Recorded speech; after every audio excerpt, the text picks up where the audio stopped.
Good evening, everybody, and thanks very much for joining tonight's COVID-19 question time webinar. I can hear that it's 5 o'clock because in the next room at my house, they're playing the national anthem and the football match has just started. So if you're watching this on catch up, I hope we did well. Okay, so I can see there's a few more people joining. So I'll just give it a moment or two and then I'll introduce you to the panel and what we are planning to do this evening.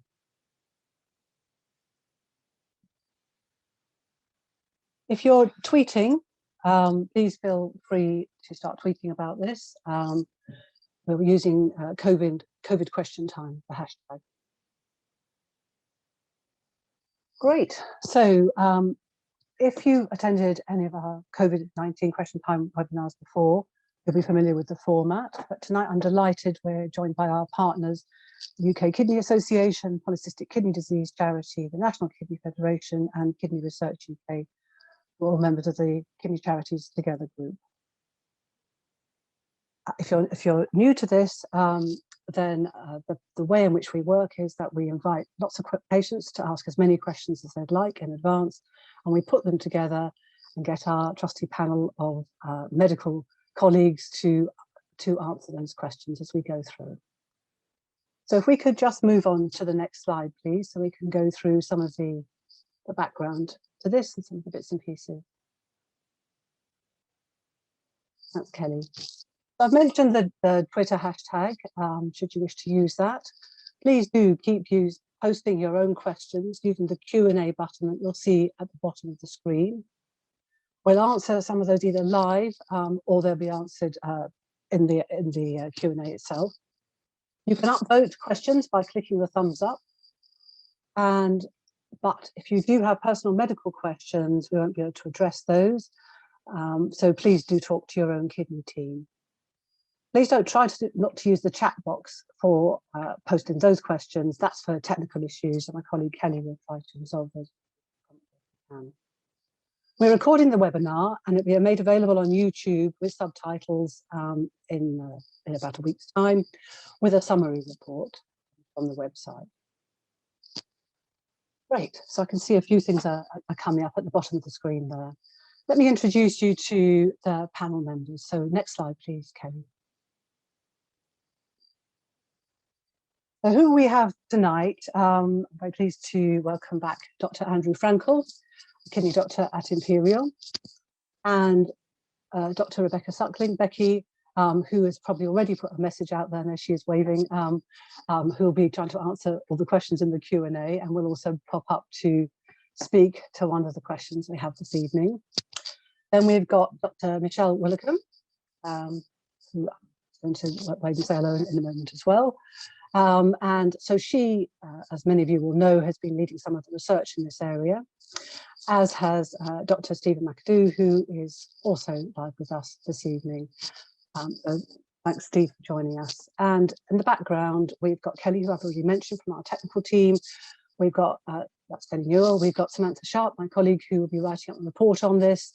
And we've got Sharon Woodward, who's helping us with the social media tonight. And then there's me, I'm policy director for the charity, and I'm also somebody living with a kidney transplant. Okay then, so let's kick off, shall we? I think if it's okay with you, Kelly, we'll move on to the first slide. And let me just explain to you, because I know some of you will be watching on a phone, and if you're watching on a phone, we are using a few slides, but it really doesn't matter at all. And we're mainly using the slides just to act as a prompt to us as we're speaking about the question areas we're going through, rather than the specific content of them. So that's what we're in the main using the slides for, and some summary things at the end. So what I'd like to do then is ask Dr. Frankel, Andrew, to get us going with just a few words really on where we are now. I think the last webinar was at the end of March. We know there's so many things changing, so many things happening. So Kelly, if I could ask you to take the slides down, and we'll hear from Dr. Frankel to get us going this evening. So thank you very much, Fiona, and to all the participants. Although I'm here to tell you where we are now, I really need to say that all of the people here who are contributing to this webinar understand what an enormously difficult and challenging time the last 16 months has been. We do believe that we are now emerging towards the latter part of this pandemic. There are probably three major areas that have moved on since March that we will be exploring in this webinar. The first is that we now have the appearance of a further variant. And while this is a concern, it shouldn't be alarming. This is actually quite what was expected. This is what we thought COVID-19 will do, and it would not surprise us if there were further variants that appeared over time. And I'm sure we will be talking a little bit more about what the implications are of the Delta variant in terms of infectivity and what illnesses it causes. But the other thing that's happened, which has really been an extraordinary success, is that the vaccine rollout in this country, and particularly for those who are vulnerable, has been incredibly successful. And although we'll be again exploring this in more detail, I think it is reasonable to say that people who have had 2 vaccinations will have given themselves very, very significant protection against COVID. And I'm sure there'll be a lot of questions around that as we go through the next hour. And finally, I think there'll be a lot of questions about how we emerge from this period of very tight lockdown and how we as society, but most particularly you as kidney patients, can now start to return to normality with confidence in your safety and your health. And I'm sure we're going to cover all of those things, Fiona, as we go through the next hour or so. Thank you, Andrew, and we will indeed. I can see that there's lots of questions coming up, but I would also ask everybody in the audience to, when we move on to a particular topic, perhaps to listen to our experts for a moment or two before putting your further questions, so we can hear some of the thoughts that they've prepared in response to the, I would say we've probably had 120 questions at least in advance of this, and they were still coming in this afternoon. Okay, so Kelly, if you could just put the slide up, please, and we have some questions for, in fact, sorry, forget that. What I'm now going to do is introduce Dr. Stephen McAdoo and ask him to speak a little bit about some of the questions that we've had around the current risk from COVID, and that's for clinically extremely vulnerable people and also those in earlier CKD.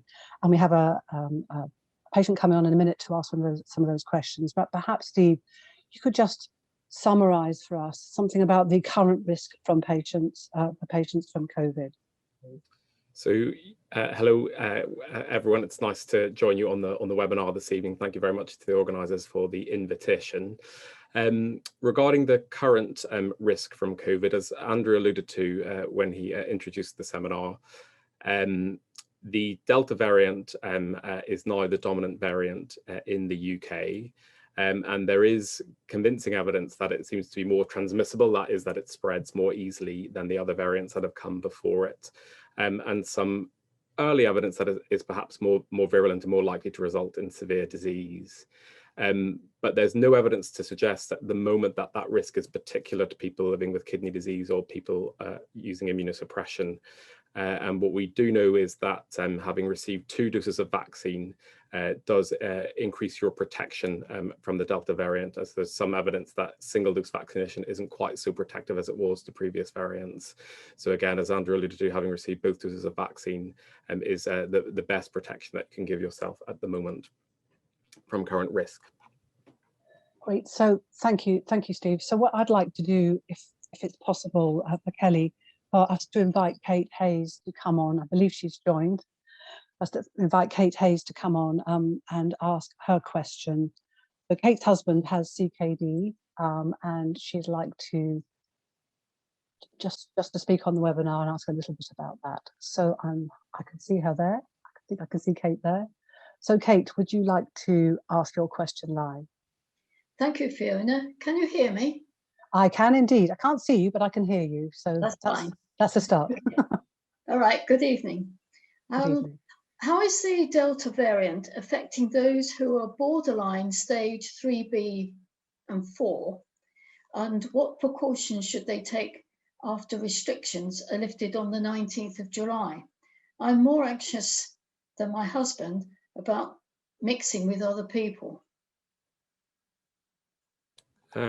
Yeah, so we know that the risk of developing severe disease after COVID increases with advancing CKD stage, and that particularly seems to increase in patients who've got CKD 3 and beyond. But as I said before, we haven't seen any evidence yet to say that the Delta variant is particularly affecting people with kidney disease more than previous variants. So I suspect that would be similar to how it was before. For people who are clinically vulnerable at CKD stage 3 and above, I think the recommendation would still be, as we ease precautions, is that some enhanced precautions should be taken by vulnerable patients in terms of avoiding high-risk environments and continuing to take social distancing measures, mask wearing, hand washing, and so on. As I said before, I don't think that there's any particular evidence at the minute that the Delta variant seems to be particularly affecting people with kidney disease more than the previous variants were. Thank you, Steve. Kate, did you have anything else you wanted to say? Or you... No, that's fine. Thank you very much. Thank you very much for coming on and joining us tonight. Thank you, Kate and Peter. Good luck. Thank you. Okay, thank you. So, Steve, just a few more really on that topic, and I need to put my video on, I've just realised. We have a question from somebody whose child has PKD. So, is a child with PKD more likely to be adversely affected by COVID than a healthy one? Well, I guess one of the good things that we've seen during the COVID pandemic is that children haven't been severely affected by infection. So whilst children can acquire the infection, they don't seem to be developing severe disease complications. And I'm not aware of any data that suggests that children with kidney disease have been experiencing more severe infections or developing complications. So I think, given that the risk is so low in children overall of developing severe disease, I think it's reassuring that kids with kidney disease are unlikely to be severely affected. Great, thank you. And we'll have a bit more about children later on, actually, in the webinar anyhow. A couple of other questions for you, if I may. Does the vaccine affect your kidney transplant, either the process or the kidney function? Are there any new learnings we've had from that after vaccination? No, again, I'm not aware of any data that there's any worry in terms of transplant function after vaccination. The vaccines have been deployed in millions of people now and in lots of solid organ transplant recipients. And we've seen the side effects that are common in the general population, like some muscle ache, some low-grade fever, some temperatures. But we've not seen any convincing signal that it increases the risk of transplant complications or affects your transplant function. So I'm not worried in that sense about the effect of vaccination in transplant recipients. So thank you for confirming that. Turning it the other way around, what are the risks for people with kidney disease who choose not to get vaccinated? That's another question. So we know that patients with advanced kidney disease were at high risk of or increased risk of severe outcome if they acquired COVID during the previous waves. And we know that there do seem to be an increase in cases in the community at the moment. And so without vaccination, I guess you're not having any of that personal protection that we acquire from the vaccine rollout, and therefore continue to have that risk should you be exposed to COVID going forward. So Thank you. That's very... Yeah, I think really encourage vaccination in everyone at the moment, because there is still the possibility that cases will continue to rise and be milder in the general population, but I guess you still carry some risk if you've not been vaccinated yourself as a kidney patient. Thank you, that's very clear. Thank you, Steve. Now I wonder, Kelly, if we could just move on to the next slide and introduce Dr. Michelle Willicombe again. As we have a range of questions, I would say, probably an awful lot of them actually, about research and guidance on protection from vaccines. And so the questions are actually, if you could just, thank you. No, the next slide, please, Kelly. Just so first of all, perhaps I could ask Michelle to give us a summary of where we are at the moment, the timings of some of the research that's going on or is planned to be going on, and the findings from vaccinations. And perhaps we can bring out a little bit in a minute about Octave and some of the other studies as well. But perhaps if we could take the slides down just for now and ask Michelle just to speak a little bit of an introduction to that. Thank you. Okay, thank you, Fiona.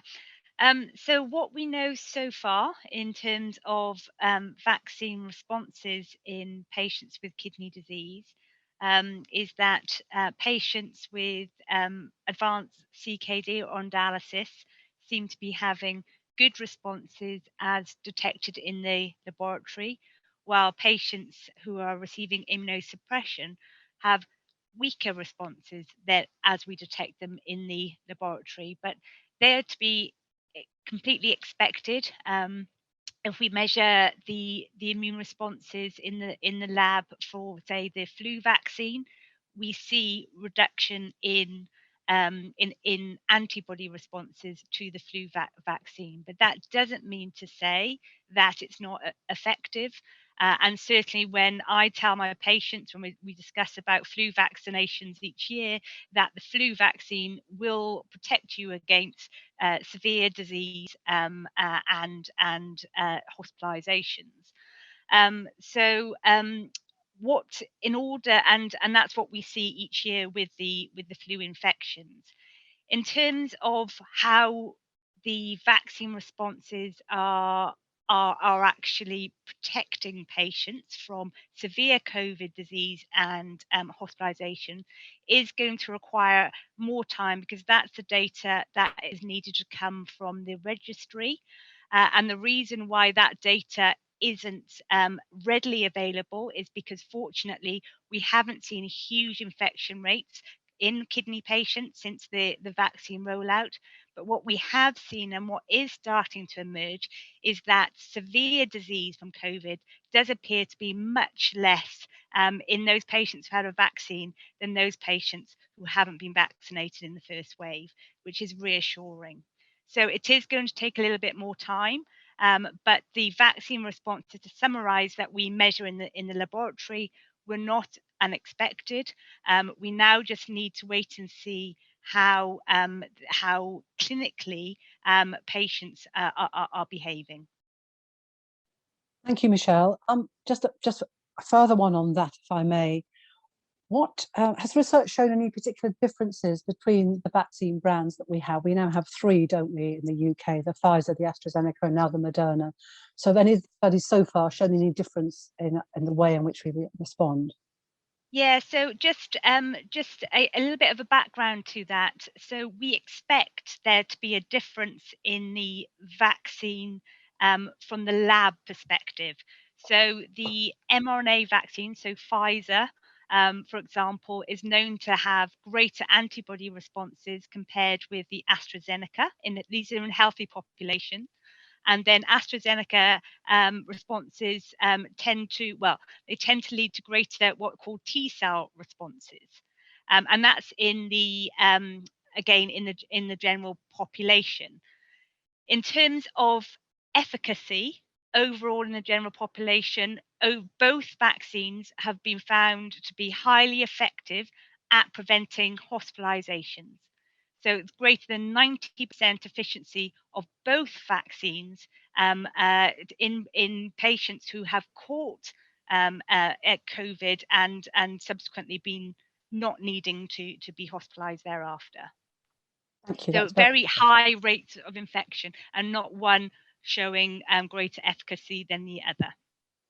Thank you, that's very clear. And could you just remind us, I know this is a difficult ask, but what T cells are? Because I know you referred to that as another way in which people will make a response to a vaccination in addition to I know we're talking about antibodies later on, but just a reminder what T cells mean. Yeah, so as basic rule, there are different forms of white blood cells that will help in terms your body's defense in terms of infection. B cells, in simplicity, help prevent infection, while the T cells help to fight infection. So together, they work in preventing severe disease. if you catch it. So they are connected, and you need responses. Having good responses in either will protect you against severe COVID. That is really helpful. We should probably frame that because we get lots of people that want to know about that. So that's super. Thank you very much. Now, wonder if you could just very briefly, with a couple of slides, that just describe a little bit about the OCTAVE study. If you could just explain about that, and which is on people with transplants, and the other study which is on people with haemodialysis in units. And perhaps you could just take 2 moments, if Kelly can put the slides up, just to explain to people what those are. Okay. Kelly? Yeah. So the OCTAVE study is a national study which is looking at 5,000 patients with chronic diseases. So these were deemed the clinically extremely vulnerable patients, and different cohorts. There's 1,000 kidney patients, 1,000 liver patients, 1,000 patients with cancer, 1,000 patients with autoimmune disease. And we're looking at the vaccine efficacy in those different cohorts. And actually, it'd be very useful to compare the differences within the patient population. So we've been leading at Imperial the kidney stream, and we've looked at 1,000 patients, 750 with transplants, and 250 on dialysis. And we've looked at the lab responses. So this isn't the clinical protection. This is just the detection that we can look at in the lab. And we should be reporting on the kidney stream. Well, data should be released this week. It's being double checked, but it should be available for public viewing certainly within the week. And it will be available hopefully on a preprint server. The comparator study, in terms of the comparing with the different cohorts and different forms of immunosuppression, will take a bit longer, but each work stream will be releasing data in a sort of stepwise manner, and will be adapting depending upon what we find. So that's the OCTAVE study. That's great, thank you. And lots of people have been asking us about that. So good to hear that it's coming soon, the kidney stream. And then if we could, Kelly, just pop onto the next slide, please.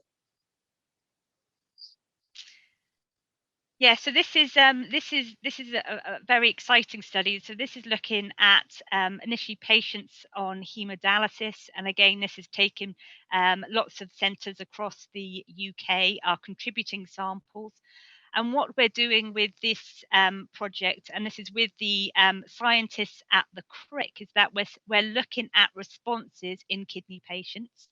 But more than just simple antibodies, we're looking at what are called neutralizing antibodies. So these are the antibodies which are shown to be probably the best guide to the level of protection, because these are the antibodies that help neutralize or kill virus. And what this study will be able to do is actually look at the efficacy, again within the lab basis, of the vaccine responses against different variants as they come along. This is and this will be probably a world first in reporting neutralizing antibody in dialysis patients. And we should be able to release some early results, certainly within a matter of weeks, 4 weeks or so. Oh, some good things to come very, very, very quickly, very soon. I think it's worth also saying, those of you who can see this, if you can't, you're not missing out on too much. You've heard the explanation very eloquently there from Michelle, but there are a number of people who are different organisations who are funding this, and so all of their logos, NKF, KRUK, Northern Ireland, KPA, Kidney Wales, Exeter KPA, other KPAs as well, Wessex, NSS, and the I can't quite read that, and the Northampton Tier 1. There are many people who have put funding into that as well. Yeah. Can I just say, Fiona, I think the number of KPAs that are supporting this study just shows how together and unified the kidney sort of patient association are in wanting answers. So I think patients have spoken, and we need to deliver. Yeah, we do, and that's why we're having so many questions about what are the studies, what's going on at the moment. So great, thank you. Okay, Kelly, could you just move on to onto the next slide, please? Because our next topic is really the same topic, but it's just a further version of it, if you like. So more questions around vaccine responses. And we'll have different people responding to different groups of questions here. So one will be about specific medications, vaccine responses to that. The next will be about responses to do people with transplants, and the last one about people who've already had COVID.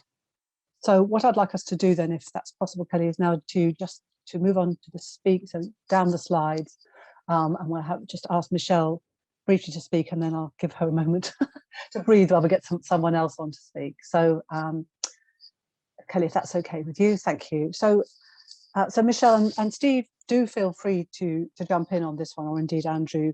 So the questions we've had, really, there's a range of them, but it's about the people who mainly taking MMF or forms of MMF whilst having been vaccinated, like not at the same time, but they're on MMF while they're having vaccines, as it were. And there are just some really questions about whether there are any particular things that we've seen about, does that make the immune response more subdued? And that could be, that's from people with taking Pfizer or people with AstraZeneca vaccinations as well. So there's a range of questions there about strong immunosuppressants and response to vaccine.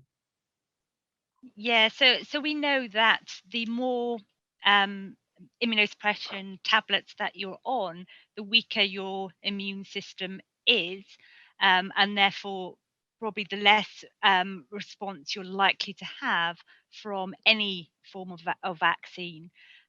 Patients are on particular forms of immunosuppression for different indications, but if you take, say, transplantation, for example, certainly patients who have rejection need more medication to suppress their immune system to stop that rejection.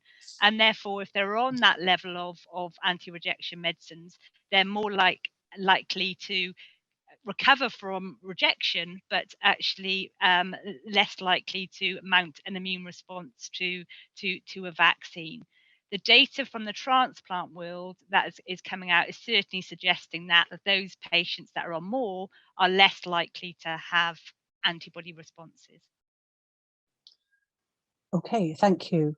Is there, I guess, does Steve, do you want to make any comment on that or on, I mean, we covered some of this earlier, I think, in your piece earlier, but somebody just really wanted to know, they've had both COVID vaccines before their transplant, so does that make any difference to their level of likely level of antibodies? Because we do know, don't we, that there is guidance out there that if you are about to start immunosuppression, you are able to access both your doses of vaccines probably within 3 to 4 weeks to get the maximum response beforehand.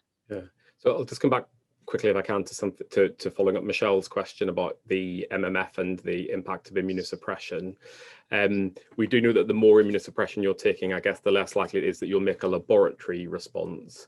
And in some conditions, maybe not with kidney diseases, but in some other clinics, some patients are being told to maybe reduce or stop their immunosuppression around the time of vaccination because of that effect. But we would strongly recommend that you talk to your clinician or your doctor before adjusting your medication around the time of vaccination if you've still got doses to receive. And because the risks of stopping immunosuppression if you've got a transplant are very different. For example, if you have an inflammatory arthritis or a rheumatic disease where you might be able to stop the medication for a short period of time safely. So I wouldn't adjust medication without talking to your doctor. Then coming back to your question about vaccination before kidney transplantation, certainly if you are vaccinated before receiving immunosuppression, we believe it's more likely that you'll have a very good response to the vaccine and that you'll have a better chance to develop, I guess, what we call immune memory and lay down some immunological memory that then will protect you even if you go on to get immunosuppression in the future.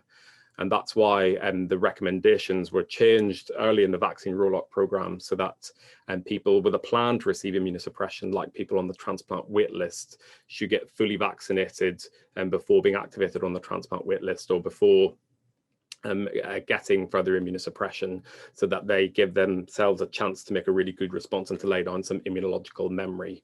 And so that's where that recommendation came from. So I think if you've been vaccinated before your transplant, that's a good thing. Okay, and if people want to get, people who haven't come across this because they haven't seen that in the guidance, although I know it is there in the guidance, it'll be on our website, and our partner charities will be on their websites as well. What should people do? Should they speak to their specialists, ask their GPs? Yeah, speak to, I mean, lots of the vaccine centres will be familiar with this. Lots of the GPs will be familiar with this advice now. If you're having difficulty getting access to a second dose of vaccine, I would speak to your kidney specialist, or, as you say, use some of the resources that are available on the Kidney Care website. I think they've got some template letters and some information that you could print off and take to your GP or to your kidney specialist if you're having difficulty getting access to a second dose. Thank you. Thanks very much. And you just said one other thing that was really important there, and I know we'll probably say it again, and Andrew may say it too, but nobody should even consider adjusting any of their medication at all without speaking to a kidney specialist, and that will not be appropriate for the vast majority of people anyway. Okay, thank you. Just a really, really important point we don't want to lose in all the many questions I can see that are coming through. Andrew, could I turn to you a little bit now, please, for sort of another set of questions under this same area, and that's about the vaccine response amongst people who've already had COVID.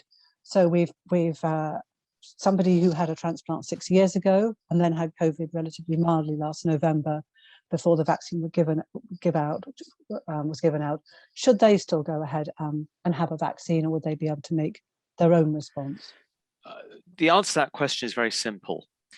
Everyone, particularly our clinically vulnerable individuals with kidney disease, should have both vaccines. And I don't doubt for a moment that that individual will have some immune response from their infection, but that will be significantly augmented by having the vaccination and by having both of them. So they will be providing themselves with the best protection by having 2 doses of the vaccine. Okay, thank you. And there's a further question in this section, Andrew, which is from somebody who's, well, in this case, it's their mother is on dialysis. They have the vaccine, they have the virus, and 3 weeks later, they're still showing signs of the virus, and they're sad because they keep getting these positive tests, and quite honestly, they're fed up with it all. Have you any thoughts about how a family member can help someone, and can you offer some reassurance to people in that situation? Well, this depends on the circumstances and the situation of where this patient actually is at the present time. Just to tell you that we knew right from the beginning, in the early stages of phase 1 of the first wave of COVID, that if a dialysis patient had an infection with COVID, their PCR test remained positive in some cases for some time, up to 4 weeks. Now, that did not always mean that they were still actively infectious, because what you might be picking up is part of dead virus, essentially. So it doesn't mean they still have active infection. But of course, if they are a patient who's been on dialysis and has had COVID, they will feel pretty rotten in that recovery period, and it will take longer than 3 weeks to fully rehabilitate. But at this stage, there's no reason why they will not rehabilitate, and it just takes time, and just seeing each day as sort of a challenge to get a bit more done and to get a bit more mobilized. But I'm sure the infection will clear. Thank you. Yes, and I do remember that this has come up before, but as we know, it hasn't gone away. The pandemic is still here, and there will still, unfortunately, be some infections going around, but clearly with the protection of the vaccine we've just talked about. And I wonder, I don't think we really mentioned it before, but whether there's any particular messages you'd like to give about vaccination for people who are on dialysis, and is there anything positive we can say about that? Well, all I would say is that as Michelle said, we're going to get a lot of the data actually published in a short period of time. But our experience across the country in the third wave, in this wave now, is quite different to where we were last April or indeed last winter. We are not seeing dialysis patients coming into hospital. We are picking up, and often by routine testing, dialysis patients who are carrying COVID, who become infected with COVID, usually the Delta variant, but the vast majority of them are not becoming unwell. And I think that all goes back to the success of the vaccine program. So reassuring there, but not absolutely. We still need to understand who is picking up the infection, and we will see occasional patients who suffer ill health as a result of that infection. Thank you. And I know I can hear you've got people coming in and out of your front door. I'm so sorry. I foolishly left it on for the football, and I'm now going to switch it off, and I'm going to slap my wrist. All right. Sorry. I haven't heard any roars from the next room about the football, so I'm not sure where we are with football. But anyway, but there's another question for you here, which is just if there are, for somebody wanted to know about whether you're aware of any government plans to individually test transplant patients for vaccine efficacy. I mean, we may cover that later, but it's come up here. Is that for me or is that for Michelle? Are there any government plans to individually test transplant patients for response to vaccine? Yeah, but maybe that's Michelle. It might be. I would just say, I'm testing myself against Michelle's, is that actually the problem, I think, as Michelle has said, is we don't really understand how to best measure the response other than to observe the clinical effects of the vaccine. Michelle, is that correct? Yeah, that's absolutely correct. We don't know, even if they're positive, we don't know what that means. And there's no golden standard of test in terms of looking for the best response. So at the moment, there's no plans to roll it out for the time being. The only clinical setting where antibody testing may come in the near future is for patients who have become infected. If they have no antibodies, data from the recovery trial suggested then giving those patients neutralizing antibodies may help with their recovery. But that is the only clinical scenario that I can see them being brought into for the time being. Thank you.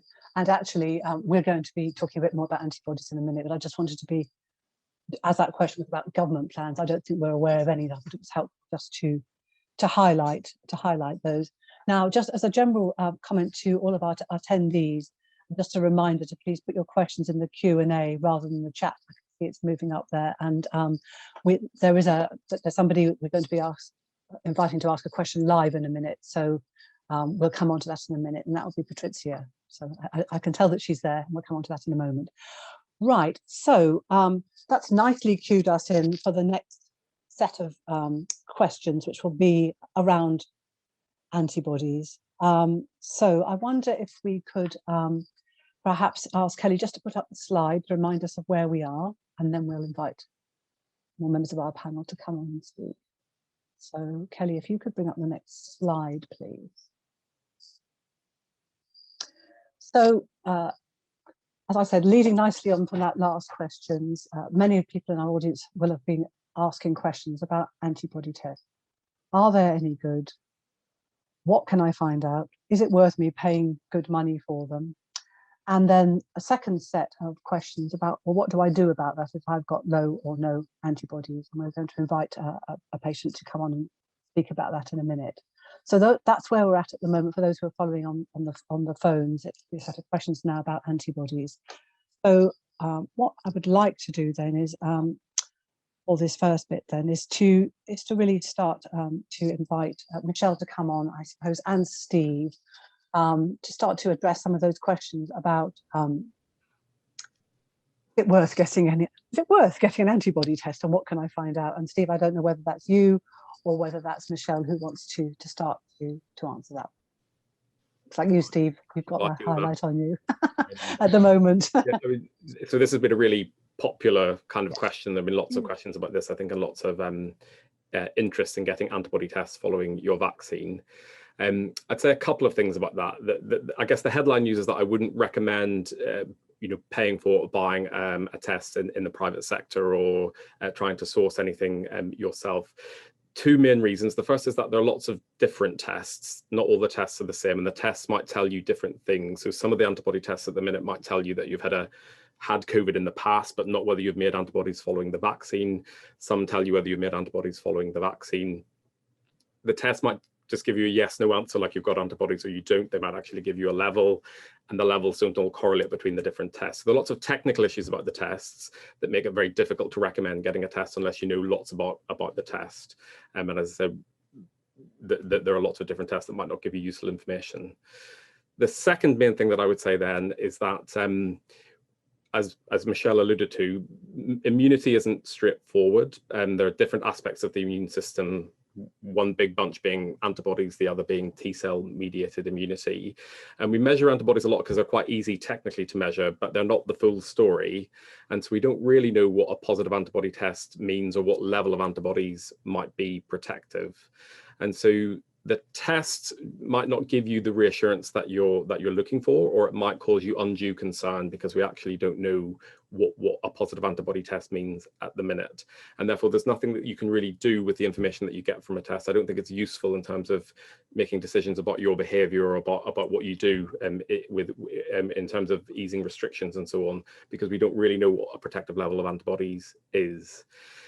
And I guess you may then ask me then, why are we measuring all of these antibody tests in our research studies? Well, I guess that's what we're trying to figure out at the minute as part of the research studies, is can we find out a level of antibody on a test that is indicative of having significant clinical protection, so that at some point in the future, we may be able to change our advice and say, yep, there's a useful antibody test that can give you an indication of whether you're protected. But we're not there yet at the minute at all. And so for that reason, I wouldn't suggest getting an antibody test outside of a research study or a service evaluation with your doctor and your clinicians, so that we can start to collect this information in a systematic, meaningful way. But we're not there yet in terms of being able to make recommendations based on antibody levels. And Steve, could you just explain, just really quickly, just to remind everybody what an antibody is? I think there's a lot of questions on about antibodies. Gosh, so an antibody is a protein that circulates in the blood that's produced by our immune system that can bind pathogens and bugs and microbes when they infect our bodies, and helps our immune system stop those microbes from infecting our cells, and helps our immune system fight them off and clear them. And as I said, they're very easy to measure in the lab, which is why there's lots of tests have been developed and generated looking at antibodies. And other aspects of the immune system, like T cells, are a bit more tricky to measure. And that's why I guess there's less availability of those tests. But antibodies aren't the only bit of the immune system that are important in fighting COVID. And that's why a negative antibody test doesn't necessarily mean that you have no protection from having had your vaccine, because there are other components of the immune system that might be doing something. Great, thank you. And I'm sure we need to come back to that in a bit, because I know there's lots of questions coming through there. And I think Becky might want to say something. Do you want to say anything there, Becky, or just wave at me if you don't? Yeah, so there's a lot of questions around antibodies, and I'd probably summarize this into, firstly, I don't have antibodies. Does that mean that the vaccine doesn't work for me? And how should I change my behaviors as a result? Secondly, quite a few people are sending me levels of their antibody level, which I don't know, I would have thought that was a commercially available assay maybe, rather than something that we're doing for research, but I'm not sure. And saying, well, I've got this level or that level, and what does that mean? And thirdly, the third sort of group of questions is, well, if I haven't got antibodies, what about the therapy that we had been promised for people that had not responded to vaccination in terms of monoclonal antibody therapy? I think those are sort of three main groups of questions that I'm trying to answer in the background. Okay, now the dog's barking here, but I wonder if one of you would like to pick that up. Yeah, should I go, Steve, if that's all right? So I think it's probably, it highlights the confusion that's out there. I think at the moment, because we are monitoring antibodies, because we're involved in a lot of research projects, whether or not a patient's antibody comes back at not detected, just detected, or a high level, my advice to them all is the same currently until we know the level of clinical protection. As frustrating it is, there's no easy answer to say you need this in order to be safe. We don't have those answers yet. So for the time being, everybody should continue with conservative measures. Make sure your household is all vaccinated. Maintain hands-face space. If you're going to work COVID secure, make sure that your workspace is COVID secure. I think the antibody levels are confusing, and at the moment we can't give a definite cutoff. So for the time being, I think the best way of protecting yourself is to behave like I think you can behave like you have no antibodies detected, so therefore knowing the antibodies isn't necessarily helpful, if that makes sense. You've got to maintain levels of protection for yourself, even if you've been vaccinated for the time being. Fiona, can I just mention something I may have forgotten to mention? I don't know if this has come up. One of the things that I would say with antibody tests is don't expect your GP to have expertise in this area, and tests organised through primary care may actually be looking at completely different things to a vaccine response, and it's more complex. So I would advise people not to go to their GP to seek antibody testing. Thank you. So that's good advice, as is the advice from Michelle, which is to keep being cautious at the moment, although that is, I can tell you, it is quite frustrating, isn't it? Because certainly that's a frustration I have personally as well, and I'm sure many of our audience will feel exactly the same. But nevertheless, it's very helpful for you guys to come on and explain what is going on and to explain the reasons behind that. So, and I think that Steve had his hand up to speak to that a little bit as well. So Steve, did you have something to add to that? No, I think I just was giving Michelle a thumbs up. But... Oh, was it? Oh, it was a thumbs up. Okay, that's grand. Okay, now we did have somebody who was going to come on live to ask a question. I'll just do a shout out in case she is there. Is Patrizia there? If she's not, I'll ask her question anyhow. So that's Patrizia Hodge. I think she might have just dropped off, unfortunately. Okay, someone will let me know if she's able to come back on again. But her question was, so I'll pose her question instead, if I may. And that was that she takes melatacept, I probably haven't said that right, for her transplant. And despite 2 vaccinations, she remains negative for corona antibodies. What can I do? And I think that's very much what you said, but perhaps you could just repeat that for us or highlight that for us, Michelle. Thank you. Yeah, so there's actually already data from a French group who have analysed antibody responses in their patients who receive melatacept, and yes, the responses were lower than healthy controls. I think this, yeah, it's the same message. Just continue to be cautious for the time being. Hopefully, I said, as we're making plans for moving forward, even within a matter of weeks, I can see more data and information coming through. But for the time being, please remain cautious.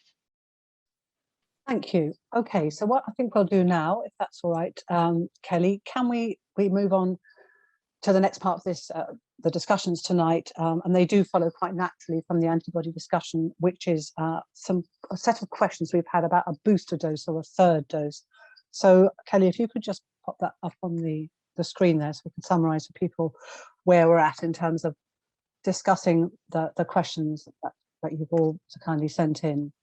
And they fall into a couple of categories, really. So one is about the third dose, or the so-called booster dose. And then the second area we'll be addressing here is about what about alternative treatments for people. Now, we know the government has ordered booster doses for the autumn. We also know the government has said it's making a plan. They said that quite clearly. The former Secretary of State, I think, said that last week. Things move fast in politics, don't they? But we don't know what that plan is at the moment. So perhaps we can just sorry, Michelle, this is one for you as well, but I think it's a good one for you to kick off if you're okay with that. So perhaps we can come to Michelle just to talk a little bit about what might happen with a third dose, what we know so far, apart from there is a plan. Yeah, so we know that vaccine responses wane over time. So that's why each year we have the flu vaccine, and every 5 years there's the pneumonia jab. And so it was predictable that it's likely that people are going to require booster doses, third doses of vaccines. I think for transplant recipients, given the fact that even just from the lab perspective, which is all that we have at the moment, there seems to be sort of weaker responses, then prioritizing patients who have letter responses would make sense. I think we have applied as part of Octave Duo to actually test this, because instead of just rolling out third doses, we do actually want to know what are the best third doses that can be given.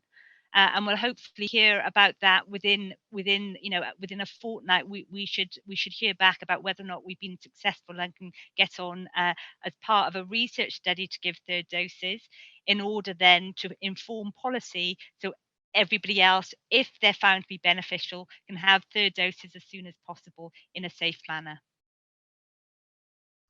Okay, so that's helpful to know about your study for the third dose as well, and the progress on that, which certainly we support, and I'm sure many of our other colleague charities also absolutely also support.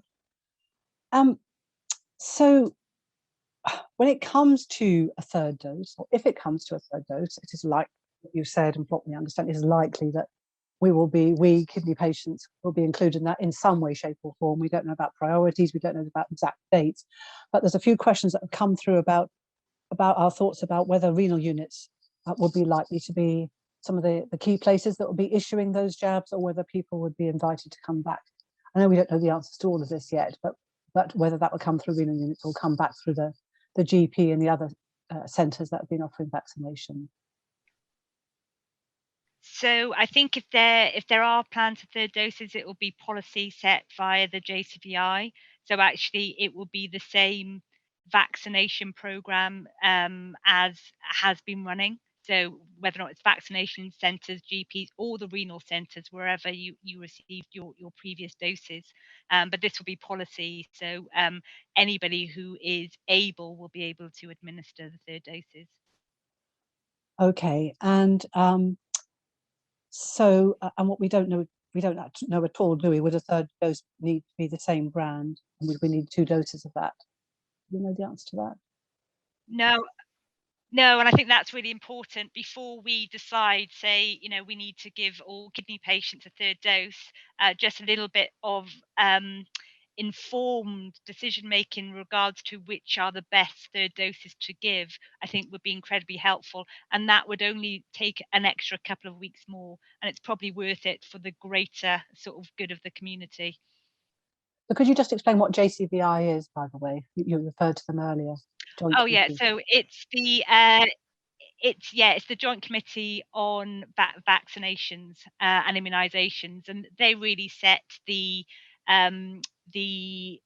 so all the policies around immunisations with regards to prioritised setting, which vaccines which are approved. They don't approve the vaccines. That's the MHRA, which is the Medicines Regulatory Authority. But they basically decide, when, who gets it, and make all the formal decisions with regards to that. Right, and they produce this thing that some people might have heard of called the Green Book, which they publish, and that highlights it's relatively technical, but anyone who's attending can go in and have a look at it if you like, because you'll see things in there about people who are immune suppressed, etc. And you can go and have a look at it. Just Google Green Book and you'll be able to find it if you're interested. So they are policy things there. And somebody has asked a question about who do we lobby to progress this, and one answer would be write to your MP. Another answer would be to write to any of the charities who are involved with this. We are certainly involved with lobbying that, and other colleagues will be as well. Would you agree with that? And anything else you'd have to say? Oh, absolutely. And I'm sure lobbying that's been done already has actually brought to the forefront the importance and the recent research call with regards to management of non-responders that was issued a couple of weeks ago. So I think it's very important. Great. Okay. Thank you. And just one other one. We've seen some study, I think it was just yesterday, was published, wasn't there, a study yesterday that showed, I may have this wrong, but showed that mixing vaccines, showed that mixing vaccines can be okay? Yeah, no, that's yeah, the CovCom or ComCov. Well, I get them mixed up for that. Yeah, no, it's very interesting. But I think it's important for us to, if we're given third vaccines, to be informed about which vaccine is the best to give. So whether or not the patients who've had AstraZeneca get a Pfizer third jab, or a patient get Pfizer, get again another third Pfizer. So information that can be extrapolated from data that's emerging daily. Brilliant. Okay, thank you. Okay, perhaps I could ask Andrew to come on now and just to speak a little bit about alternatives to vaccinations and preventative and treatments. Are there any? Well, what else is available, Andrew? I don't like the word alternative because it implies that you're not going to get the vaccine. So I think these are additional treatments that might be offered to people. Point taken. And it's not your fault, Fiona. It's on our sort of agenda and our plan. But what I would say is this: first of all, a general comment. The advances that have been made in the treatment of COVID over this last 16 months have been absolutely extraordinary. And as someone who has not been involved in this, I want to congratulate all those who've played a part in the trials, the science, and the development. We have a lot more treatments that we now have for people who become unwell with COVID. There are, however, a number of treatments that people are looking at to see if we can better prevent people who have been exposed to COVID developing more severe symptoms. And there's a number of trials for these treatments. Interestingly, they involve a number of anti-parasitic drugs. These are parasites, these are drugs that are often used mainly, in fact, they were first used in South America, and they found incidentally that they may have protective effects for people exposed to COVID. We don't know yet, but these drugs are now in trials. And there's certainly one trial that's now running in the UK called Protect 5, and there'll be other trials as well starting up. And then another additional treatment, which I think Michelle alluded to, which is that where someone has been on immunosuppression or dialysis and has been shown not to have an antibody response, there is now the possibility, or is likely in the future, not now, but is likely in the future to be the possibility of receiving the antibodies directly, neutralizing antibodies, if they become unwell with COVID. So there's a whole range of different treatments being developed, not just to treat someone who has COVID, but to help someone who's been exposed to COVID reduce the chance of them developing more severe disease. Excellent. And is that the thing you were just talking about? Is that Regeneron product? Yes, that's right. That's the neutralizing antibody. Sorry. That's right. Yeah. And so if anyone who wants to look that up will be able to see that that has produced some good results there as well. So that's really helpful to know. Kelly, if you could just put the slide back on again. We just have really short, we've got a quick slide about Protect V. And Andrew, could you just briefly, I know you've just described it, but just yeah. So this is still open, isn't it? Yeah. So this is still open. In fact, it's only really just starting to recruit. And they're using this nasal spray. So you spray the drug through the nose, and you are randomized to receive this or to receive a dummy drug in people who've been exposed or at high risk. And it's designed to see if it will prevent you from actually catching COVID. And so that study is now running. And I think it's the example of the many, many different ways that the health sector are studying ways to battle COVID-19 and this pandemic. And just to reassure you as well, I think we'll learn a huge amount from this in relation not just to COVID-19, but to future pandemics if they occur at some point in the future. Because a lot of these lessons and how to do this, we've now run through. Great. Innovation motivation, hope in all of this as well. So that's really helpful to hear. Absolutely. Lovely. Okay, could we move on to the next slide, please, Kelly? And we're going to move on to a further set of questions, and I can still see all the questions building at the bottom there. I'm not sure how many people are are actually asking the questions, and how well Becky's doing at answering them. But I can just see a comment there. There's nearly 200 people so far who are enrolled in Protect. So, but definitely room for more to sign up for that. So ask your kidney doctor if you want to get involved. Okay, so we had a few questions about children. We referred to some of that earlier. Dr. McAdoo referred to some of that. But Becky, I wonder if you could come on now, if you're not too busy typing things in the Q&A. You're probably quite frantic with hundreds of questions and answers there. But we did get some questions, and I think it's important that we talk to our whole audience here, and that's about vaccines for children. And it's really, there's two sides of this, aren't there? There's what are the plans? What do we know about any plans for vaccinating children, particularly clinically extremely vulnerable children? And then secondly, about the risk people who are clinically extremely vulnerable from children. And as ever, we've had some things in from teachers who are especially concerned about this and who have been shown to be especially concerned as we've gone through. So Becky, if you could talk to those points, that'd be lovely. I'll do my best. So thank you.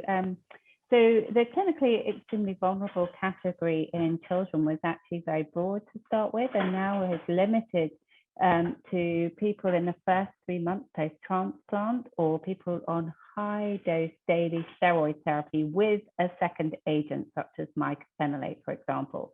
And the only significance of this is that of sort of highlighting clinically extremely vulnerable status for children is that when you're on those high-dose steroids and mycophenolate in children, they recommend self-isolation.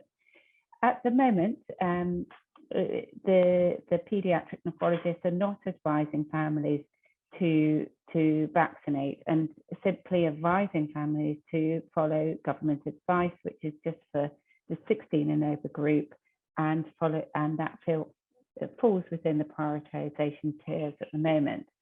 So for younger people who are under the age of 16, even with a kidney transplant, with all of the immunosuppression that involves, we do not currently recommend vaccinating. But it is possible that in the future, the JCVI, which is this group of people who decide the national vaccine policy, they may change that. And if that changes, we will follow that advice. And there have been some discussions about how you would prioritize children and which children would be prioritized if they needed to be vaccinated in the future. And that at the moment isn't entirely defined. So of course, for children, there are certain categories of children that were higher risk. So this is particularly children with neurodisabilities, for example, that were in care, and they have been vaccinated. So there are children that have been vaccinated as per the national priorities. Difficulty comes, I think, is much more difficult for teachers and people that work with young adults who at the moment are not vaccinated, but they themselves are more at risk. And that comes down to occupational health and ensuring that you've had an adequate risk assessment in your workplace and that they're taking into consideration your personal risks when you're working.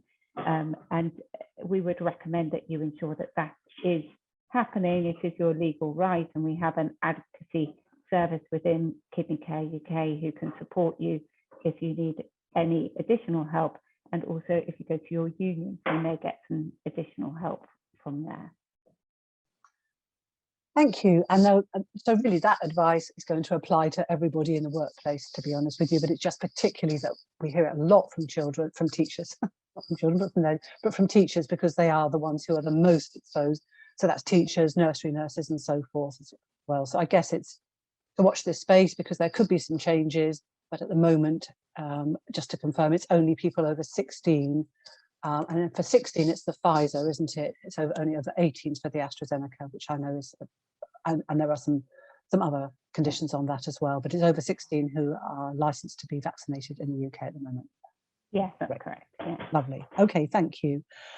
Right, well, I'll leave you back to typing away the questions and answers. Sorry, Becky, and we'll perhaps move on a little bit more if we can to a group of questions, and perhaps invite Andrew to come on with me for this one to do with work. And Kelly, if you could just put the slide back on for us as well.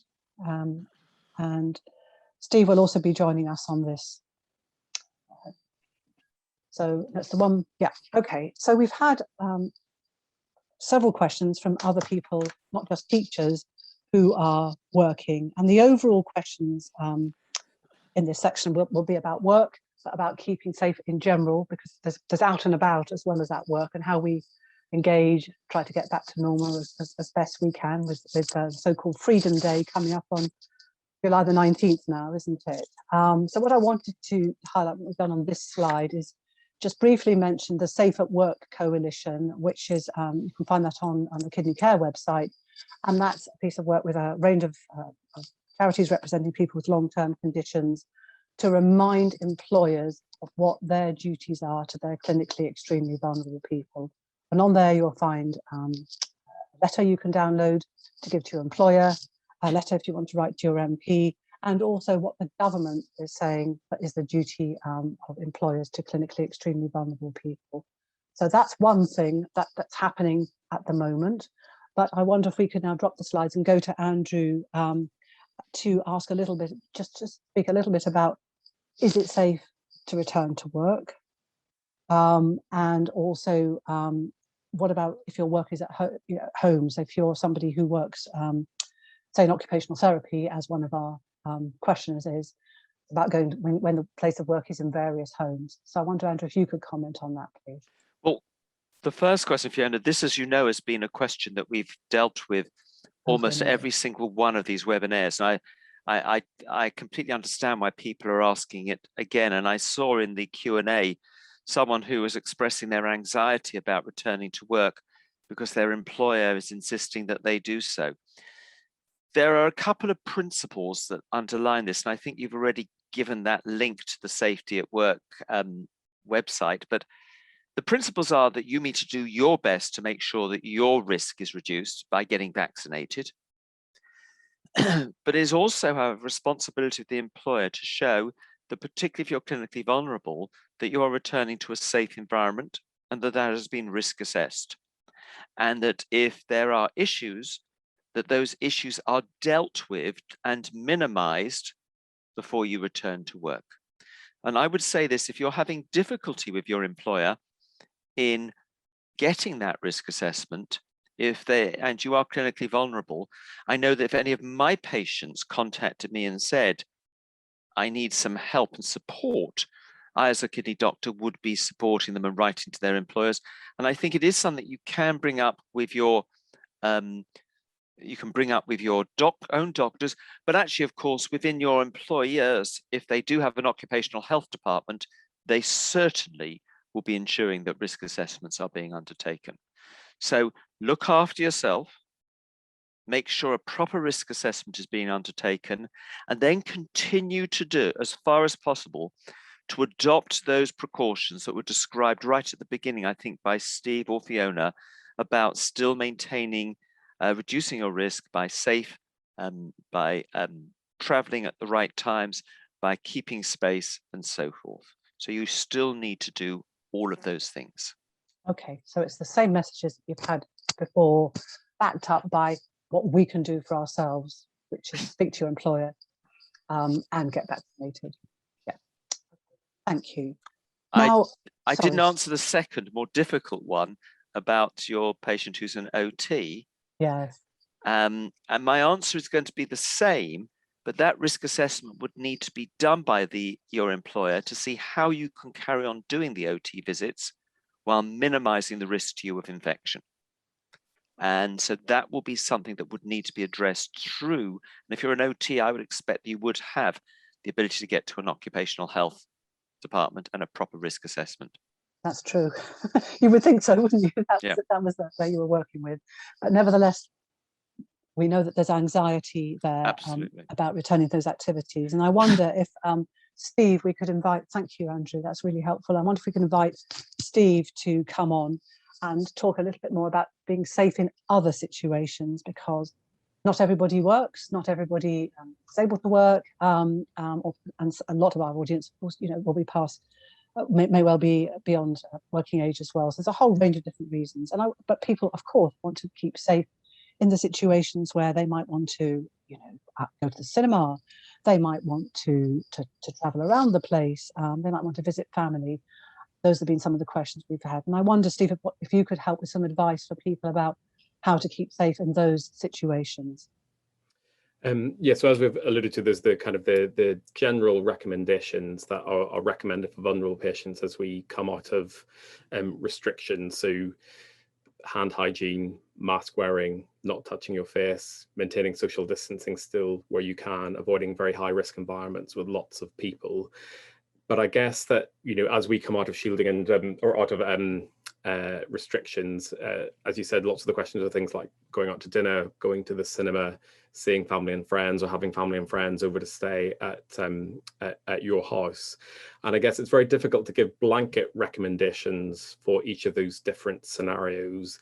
And I guess what we've all become used to over the past 12, 15 months is the concept of risk and how we consider our own individual risk and how to factor those things into the decisions that we make about what we do.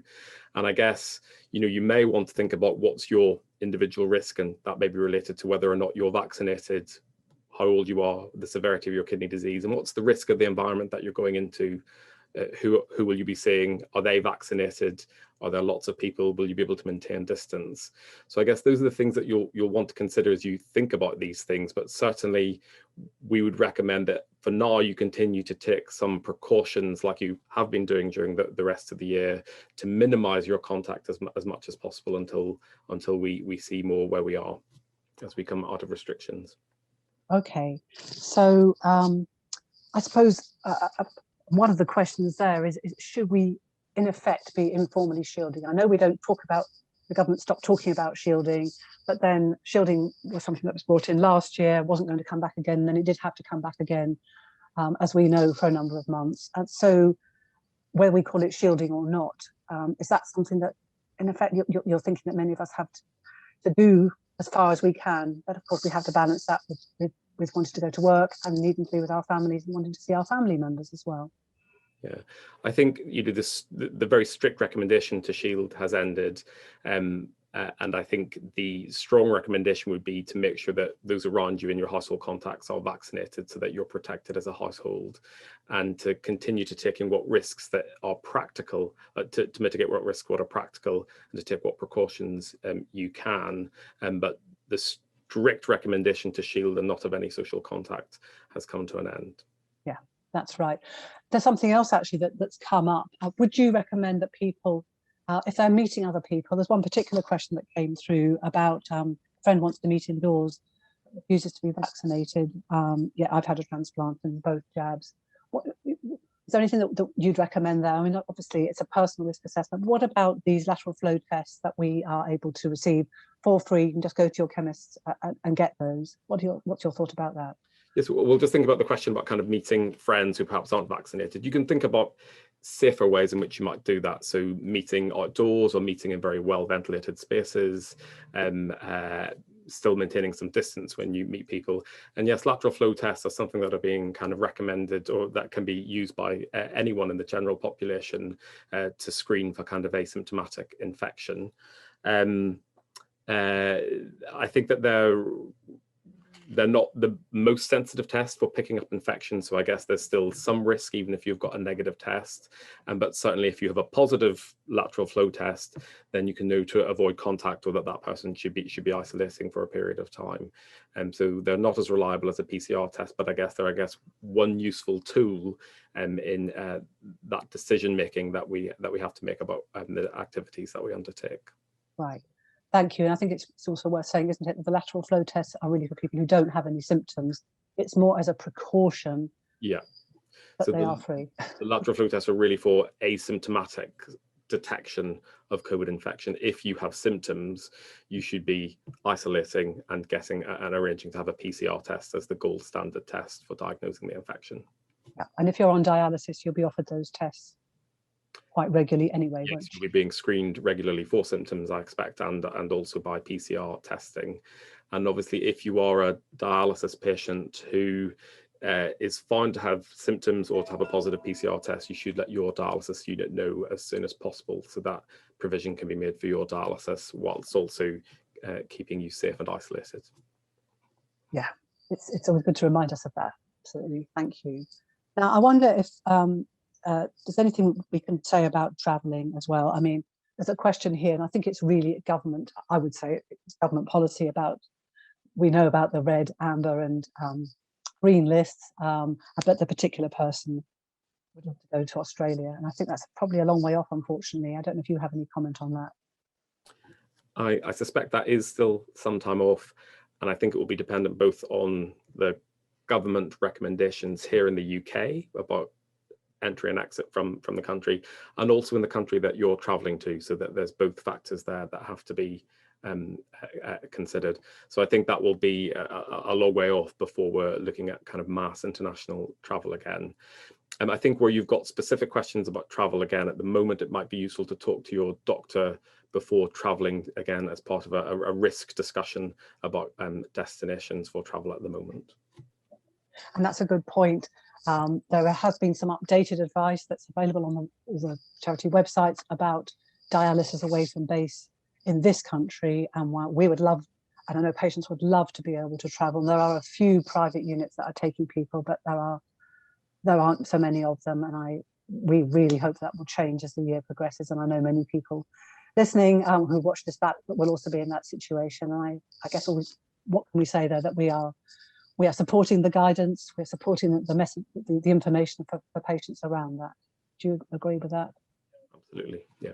Yeah. Okay. All right. And I should probably mention that there's a company called Dialysis Freedom that we work with, who are able to help a little bit with the dialysis swap service if there are any spots available in any of the other units, although they are few and far between at the moment. So time is moving on. I wonder if I could just invite, thank you very much, Steve, Andrew, just to speak on a couple of points here, and they are just about some of the work that's happening about keeping safe in dialysis units. There's been a lot of work done through the Kidney Quality Improvement Programme out the year. We thought it might be worth a couple of minutes on that, Andrew. Yes, I think that we've just moved so far forward. If you go back to a year and a half ago, our units were very ill prepared for COVID-19. And I think we recognize that even though we took a lot of actions, many of our patients suffered COVID, often getting their infections in the community, but no doubt some of them getting infections in the process of coming up to and receiving dialysis. However, the situation now is quite different, and we now understand so much more about how we should be managing dialysis units to reduce the risk of infection. And there's a whole range of things that we now recognize. They relate not just to triage, they relate to the protective equipment that's used, they relate to spacing, they relate to how you use staff, to ventilation, things such as this, to routine testing, as well, of course, to vaccination, which is probably the most important thing. So there's a huge amount of practice that has changed. And for those who are interested, there has been a very comprehensive document produced by this group that Fiona talked about called KQIP, the Kidney Quality Improvement Programme, that has described for dialysis units across the country recommendations to practice to reduce the occurrence of COVID-19 on the unit. And those are being updated every 3 to 4 months as new information becomes available. And they really are quite a comprehensive set of recommendations.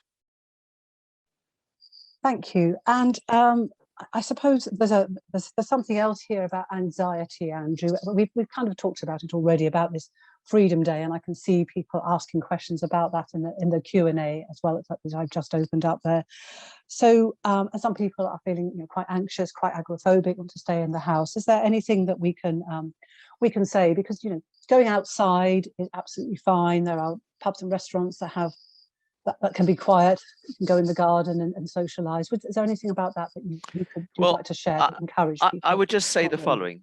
There are two groups of people. There are those people who are waiting for what we call Freedom Day and enthusiastically looking forward to it. And then there's another group of people who will see it as an apprehension day. One of the first things I would say to that group of people is I would say you need to give yourself permission and understand that it's perfectly normal and acceptable to be anxious and apprehensive about what's going to happen beyond July the 19th, because it's been such a difficult 16 months. And it's not unexpected that you want to start moving back to normality in a slow and safe manner. And what I would say is, just because it's called Freedom Day doesn't mean that you have to immediately forget that COVID-19 ever existed. And those comments we made earlier about the things you can still do to maintain or minimize your risk of contact and infection are your personal choices. And you may decide that you are going to continue to utilize those. And indeed, I would strongly recommend that you do in relation to space and so forth, and where you travel and who you travel with. I can also tell you that dialysis units will not be letting go of many of the procedures they've introduced to reduce the risk of COVID-19 on July the 19th. That won't happen. So I think it is about gradually and slowly returning to normality, but also being cautious and continuing to use those behaviors that will minimize your risk of infection. I hope that helps a little bit, Fiona. It does, thank you. And there's one other thing I've got for you, because I know that although Michelle may wish to comment on it as well, and it's about flu jabs, because I know we've been talking a lot about getting back to normal, and one of the things that's going to come in as normal is other flu jabs. So anything you want to say about that? Because we should expect that we'll be called for those in due course. Well, I've always been a firm advocate of flu jabs. I have flu jab every year. I encourage all my patients to have it. I would say that we do know that this year, because actually flu missed out a year, it's likely to come back with a bounce, and you don't need to get it, or you don't need to get it severely. Get your flu jab, protect yourself. This is all about looking after yourself. This isn't a government or health industry event. This is about you looking after yourself. And I would strongly advocate all people with kidney disease to be early in the queue to receive your flu jab this year. Because the other thing is, it wouldn't surprise me if the flu season started a little earlier this year. So as soon as it comes out, please go and get it. It's perfectly safe. And it really should be normal standard practice for you as a kidney patient anyway. Nicely said, thank you. And you're right, this is charities speaking to patients here, with our ably supported by our medical colleagues, and that's why it's there. But I know that you have spoken so clearly about flu jabs before, and we have things that can protect us, and that is one of the things. So I wanted to focus on that. We had another question, which I think is probably for me to answer, which was just about benefits. There's somebody who spoke to us about a question she had about her family member having their benefits being stopped. They were still shielding, and I would recommend that you speak to our advocacy service for response to questions like that. That's okay. Right. So Kelly, can we go on to the not the final slide, but we're nearly coming to an end here, and thanks to everybody who stayed on to the end. We aim to finish just about on time, be in about 8 minutes time now, I think. So the question was about government communications, and I could spend some time talking about those, but the summary of the questions we've had really is that some patients feel quite forgotten, that they're not included frequently in government communications, and that is the work that charities like ours and the other charities involved are doing to try to interpret that on their websites. So it's always important to keep your eyes on the websites for what's going on there. We've said already that people can write to their MPs if they don't feel happy with the way in which the government has been communicating that. And certainly I've referred to some of the campaigns that we're running, and the research, of course, that's going on as well. So to help to provide evidence to underlie the next set of work. So the charity's been working hard on your behalf. So keep your eyes on that work. But at the same time, behind the scenes, our medical professionals are also busy working on us with updating guidance and joining us in some of the lobbying work. And I wonder, I don't know whether that's Steve perhaps, or Michelle, who might like to come on and just talk a little bit about what the medical professionals are doing to help us to produce new guidance that will influence policy. So Steve, I don't know if you're able to talk about that. Yeah, so certainly I think as Michelle summarised earlier this afternoon, there is lots of research going on to look at both the laboratory and the clinical benefit of vaccines in kidney patients. And we know that the JCVI are quite keen, I think, to understand that data so that we can make provisions for further vaccine doses if that's an appropriate thing to do and so on. So I think there is lots of research going on in the background. And I would encourage you all to take up any opportunities you are offered to partake in research, because it is very important that we have willing patients to help us address these questions and to do the studies. I don't know if Michelle wants to add anything to that, given that she's been leading so much of the research. Before she comes on, also just to say that we're writing some more guidance as well for people. Michelle, maybe to you. Yeah, so there's as Steve and yourself already said, lots of work going on behind the scenes in terms of actually trying to work with patients, with charities, with academia to try and get the research results to the patients as quickly as we can, writing guidelines which at the moment are general opinion rather than strongly evidence-based, but we can see an end now in terms of, actually I don't think it's going to be too much longer before we can have harder results and hopefully help to reassure patients in terms of strategy moving forward.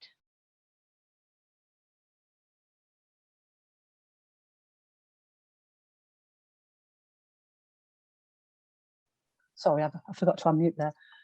How ridiculous after all this stage. Just a shout out to Dr. Suckling, to Becky, who has answered 73 questions live on her own throughout this webinar, and we'll aim to be answering some of the others in the report that we produced from this as well. So I just thank you, Becky. That's been amazing. What a huge effort there as we come towards the end. And I think it's perhaps now, Kelly, if you can come on to some of the final few slides where we just summarize the resources there, the work that we're doing, and close up. But Becky, that's an amazing effort. Thank you very much indeed. Your hands must be aching there. So let's have a look then. So let's summarize some of the resources. We referred to lots and lots of things as we've gone through today.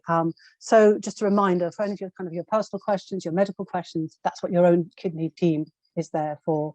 There's the link to the Kidney Care UK website, which we update several times a week with all the latest guidance. And if you need advocacy, emotional support, financial support, again, that's the link for the Kidney Care website to that support as well. If we go on to the next slide, please, Kelly.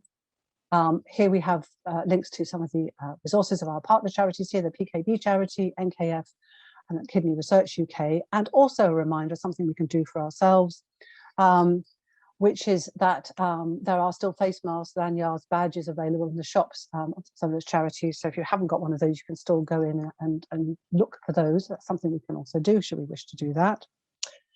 And if we could go on to the next slide, please, Kelly. So can I just summarize some of the things? I can see I've got 2 minutes, so that's all right. We're just about okay, time-wise.